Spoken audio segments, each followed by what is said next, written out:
These are the 5 things I think have to change in DCS, and I'm not sure they ever will. What do you want to see updated in DCS? Let me know in the comments. Okay, number 1. Auto mapping of buttons.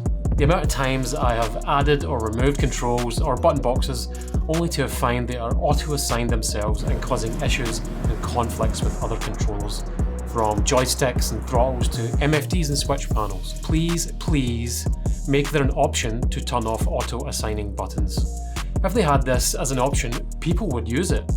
As flight simmers are always tinkering with their setups, and having this would just make things a whole lot easier. Number 2. This one might be the most annoying of all, and it's replays or tracks. I want to be able to rewind my track and not quit out and have to load up the full game again. As a content creator, if this change was made, you'd see so many more people creating gameplay content around DCS. The replay tool is good, but I think there's a missed opportunity here, a huge missed opportunity. Take some inspiration from X-Plane, please. 3. I think the edge needs to be taken off the pricing of modules. For a free game, this is probably the most expensive game I've ever played. I think the pricing model puts a lot of people off, and I just want to see more people on the sim and engaging in multiplayer. Personally, I always wait for the sales. They happen a few times a year, and shelling out for a full price module makes me want to puke.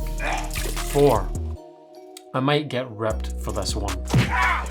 So, make multiplayer more accessible.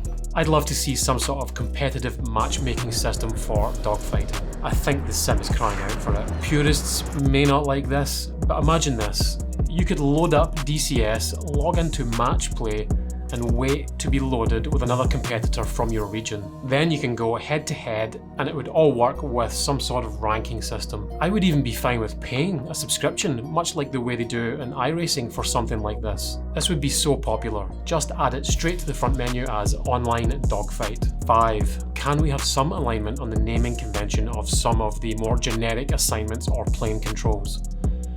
I get it. Lots of plane terminology is type specific, but I've come across quite a few button assignments that have the same action, but the name is completely different per plane. A more unified approach would certainly make assigning controls a much more pleasant process.